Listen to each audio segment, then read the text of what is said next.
So, to just give you a little background, God, I don't know where to look because I don't feel like this always. I typically do what I watched during the month roundup, and so it gets pretty long to put it on like shorts or TikTok or Instagram.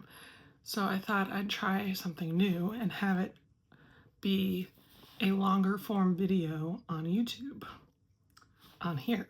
So it's gonna be kind of blog style because I could prop you up somewhere, but I think I'm just gonna, sit on my bed and talk about all the shows I watched during the month. But that's just a little background on where these videos usually live.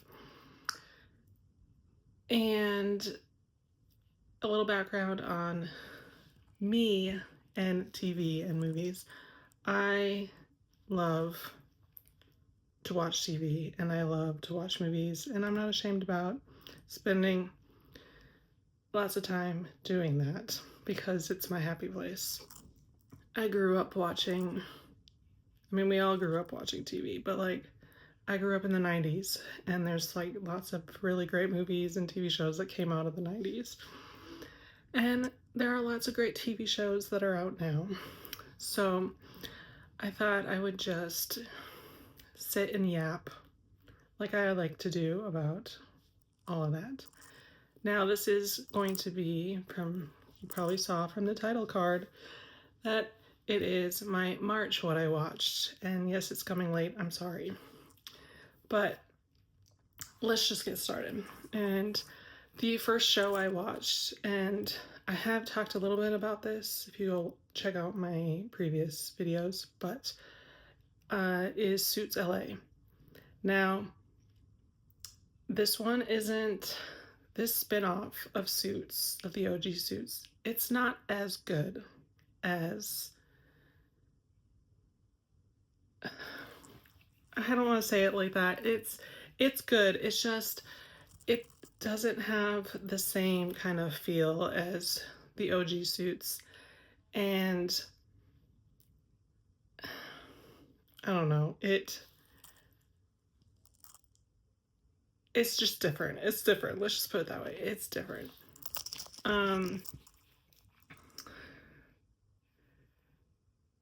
What else? Okay, it stars Stephen Amell, and he is the main character named Ted Black. And he is the lawyer. He's an entertainment lawyer, so it suits. There's still a lot of the same dynamics that the lawyers from original Suits have, but this time it's entertainment law. And it's really hard to watch Stephen Amell play another character because they're very similar to Ted is very similar to another one of my favorite of his characters, which is Oliver Queen, aka Arrow. And I see a lot of Oliver in Ted. Now, that's to be expected because, the same dude played both, so it's his personality. But let's see, there are a lot of different Easter eggs from his other shows and other projects he's been in this show so far. But I'm enjoying it, and I love that they kept the theme song from the original, and now it's the theme song of Suits LA. And yeah, those are my thoughts. And the next show I watched was, these aren't in any particular order, but this was the next one that I'm going to talk about. It's called The Way Home. This is a show that's on Hallmark Channel. If you're new here, I'm a big Hallmarkie, and so I watch a lot of the Christmas movies. Every once in a while I'll watch, other movies during the year. They do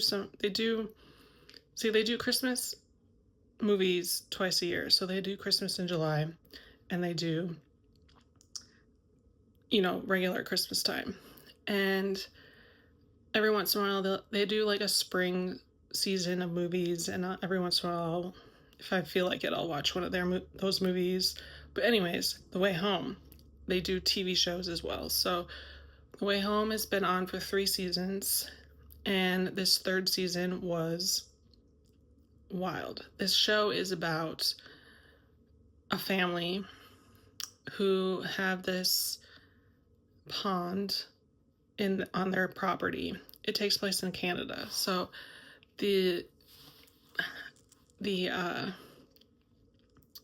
a mother and a daughter come after the mother's divorce.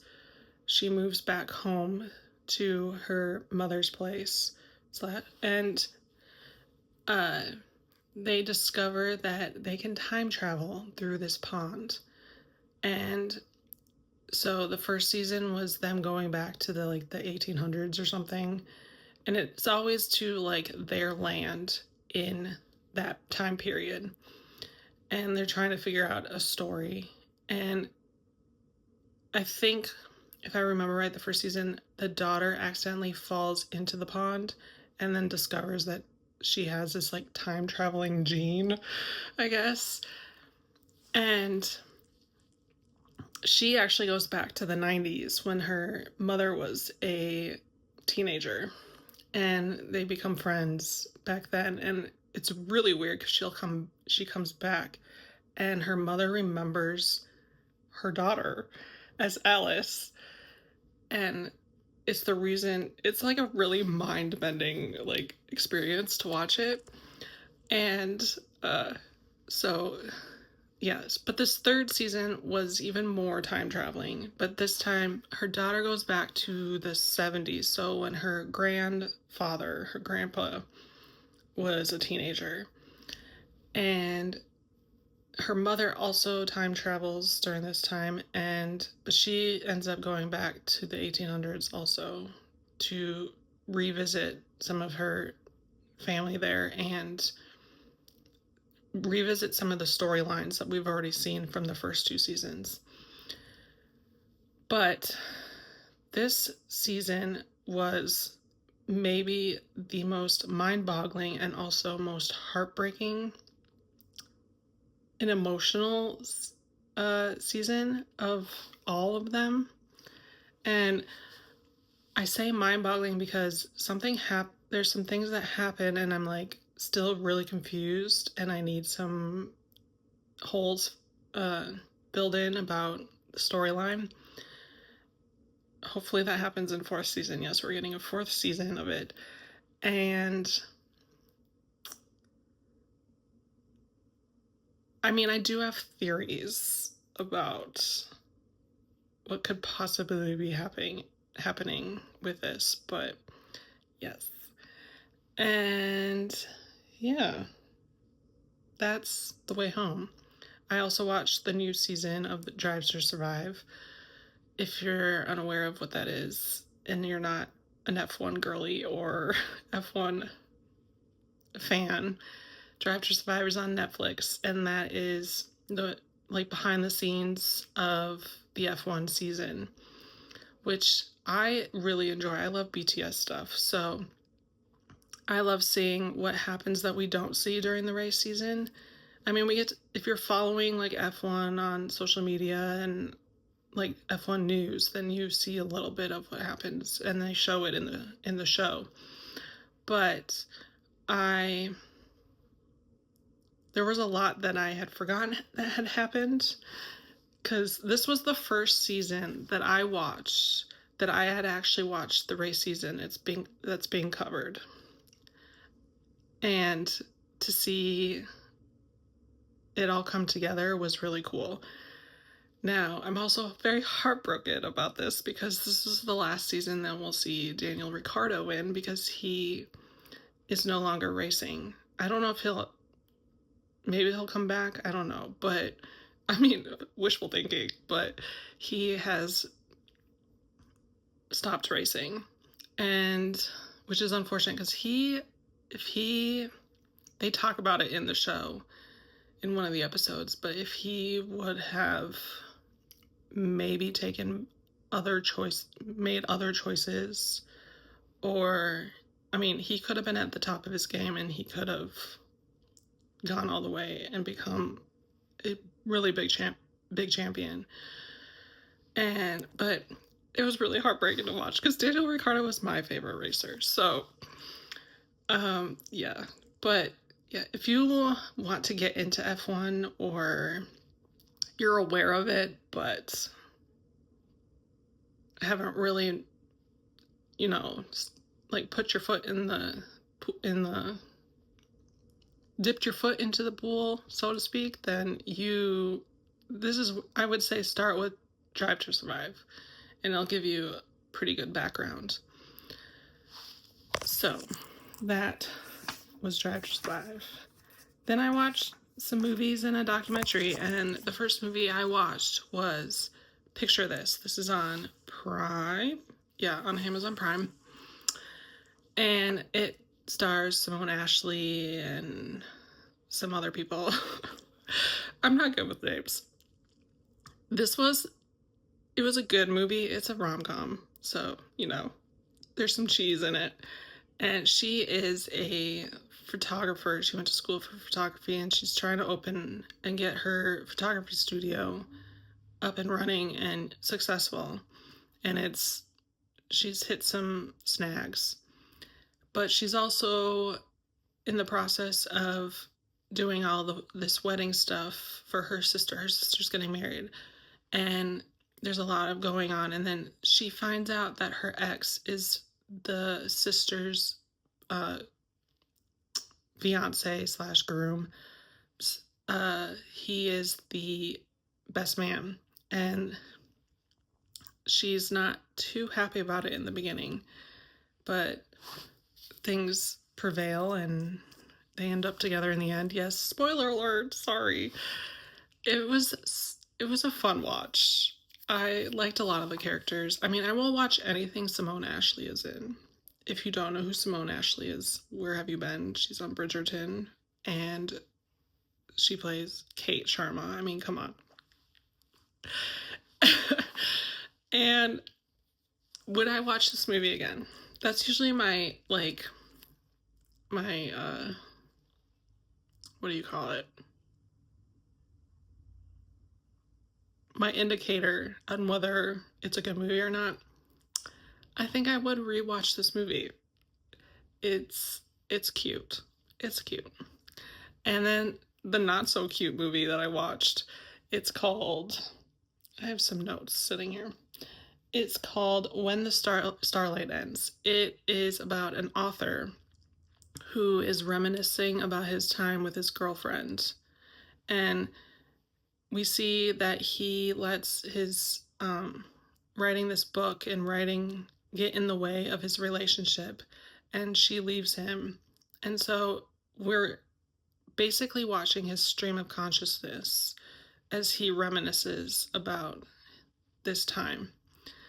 And honestly, it wasn't that great of a movie. It's pretty B-movie-esque. It stars Sam Heughan, and I don't know who else is in it, but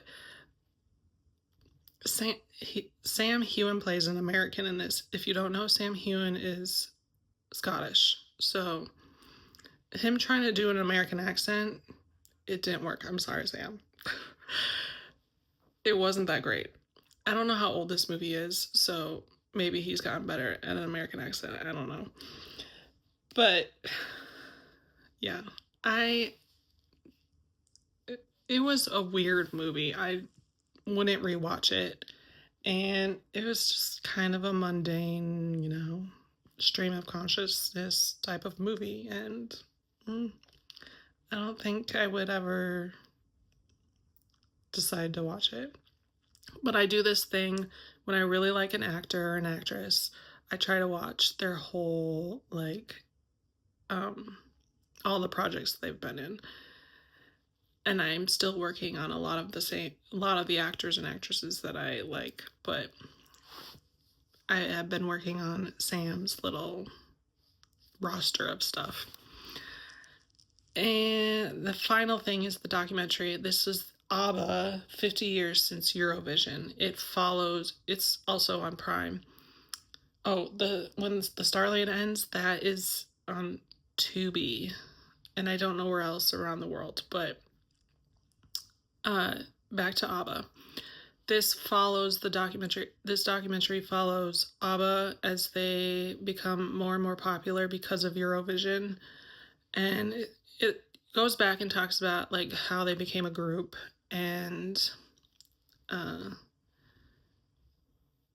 everything that leads up to the career that they had and how there's so much still in the zeitgeist of pop culture and stuff, and it's definitely for ABBA fans. ABBA fans, sorry. It's not pronounced ABBA. It is for the ABBA fans, and I am one of them. And if you're like me and you're like a lifelong learner and you're a nerd about just about everything, you'll like this documentary. And let's see. What else? I learned that, and after learning it and thinking about it, it does make sense. The band was invited to the Queen of Sweden's wedding. So the one where she becomes the queen? I don't know. Anyways, doesn't matter. And they actually wrote Dancing Queen for this specific event and for the Queen of Sweden. So when you think about it, that actually makes sense why it's called all that. And the lyric, if you listen to the lyrics and all that. But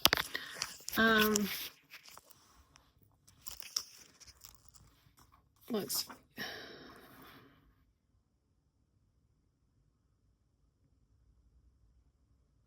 Yeah, that was it for what I watched in March.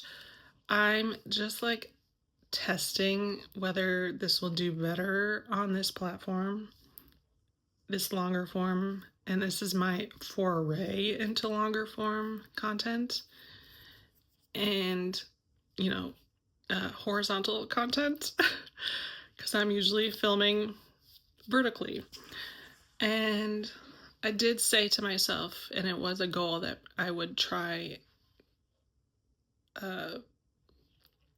doing longer form content on YouTube. And I feel like this is kind of the place to just, chat. And I want to know from you guys if like vlog style type stuff, or if I need to prop you up on my like windowsill or something for the next time. But I'd love to know if I'd like your feedback about this. And I would also like to know what you like to watch, what your favorite shows are, and what your favorite movies are, and if you watched anything you liked in March. And yeah, I don't know how to end these because I don't usually know how to end any of my videos, really. But yes, I guess I will see you everywhere if you follow me everywhere. And yeah, that's it. That's it. I don't know. How should I end these? Oh, this is weird. I have to think about how I'm gonna end these. I guess thanks for watching. That's how I'll end this. Thanks for watching.